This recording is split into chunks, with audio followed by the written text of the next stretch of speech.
Alright, let's recap the entirety of Cascade Challenge in a slightly different manner than usual because I have very limited time and it was not my favorite event. So with that, let's get into it. No, I'm not angry. I'm just disappointed. I am so freaking disappointed. And to start off, I just want to say I am just the most smooth brain right now. I feel like I have like 2 brain cells. Parenting life is taking a bit of a hard swing right now, which is how it goes. So we are just going to be ranking the most disappointing moments from least to most disappointing. First up being the Wind, absolutely destroyed round 2, making an even round, 10-21 rated, which is 14 points higher than Champions Cup. Madness. And next, Calvin. Could have absolutely crushed this event, but didn't actually play. Played LVC, had 2 back-to-back 10 under rounds, which was 1088 rated in round 3. So Calvin, once again, does amazing things when it absolutely does not matter. Next up, Ezra. Just hold on. So many good looks. Going into the final round with the lead. You thought he might be able to hold on, but alas, the only thing he can hold on to is beans and a Michael Jackson glove. Not sure why he has that, but it is hilarious. Still, I'll root for him so much. So someday, please just win, 8-year-old. Eagle, absolutely cooked. His putts were immaculate, just not great enough to matter yet. But also a crazy reminder, he has not won an Elite Series in 4 years. So yes, he is cooked, but he's also cooking. So let this man cook. Let him cook! And next up, AB just literally broke this entire hole in the exact manner that Gannon did at Kenzie Wide Open, making the entire hole much easier, especially if you have 600 feet of distance, which he does. Maury didn't play a huge role in this event, but he did look like he might have the edge going in round 2, and then does this in the most Eagle-esque manner, so hopefully his wrist is not broken.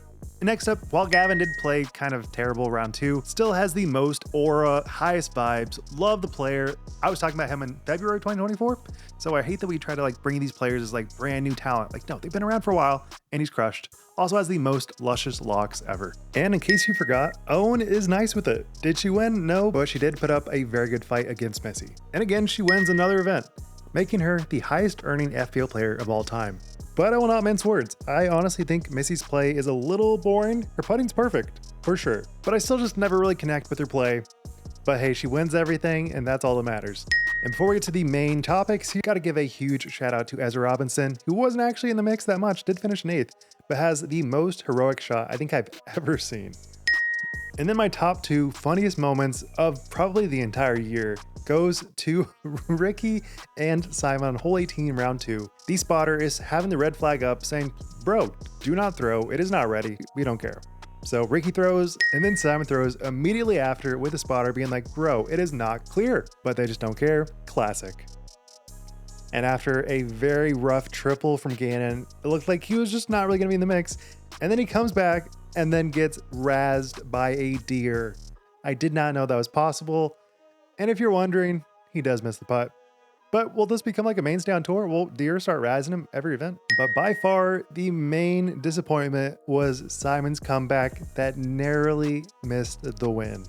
Starting with hole 3, getting a very good blind putt, it was like, okay, he's in the mix. And then he follows it up with a 105-foot throw-in birdie. And then it's like, okay, all signs are clear that Simon could definitely take this down, even though AB is pushing. And then with a somewhat cold stretch, still takes a turkey on holes 9 through 11.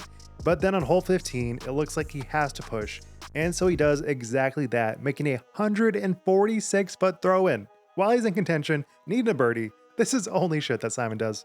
And then he follows it up with another back-to-back birdie, and then fluffs the shot on hole 18, gets a par, loses by 1. Still, almost one of the most heroic wins I have ever seen from Simon, or really anybody for that matter, but it was all for naught, so yet another disappointment. All in all, an event that I really wanted to like, but I just didn't. Holes are just incredibly difficult, and the ability to string a lot of birdies is almost impossible when it is insanely windy, which it was for so much of this course. So with that said, what do you guys think? I have like 2 brain cells working, so this is definitely not gonna be my best edit, but thank you guys so much for watching. Be sure to subscribe. Wild Runs, signing out. Peace.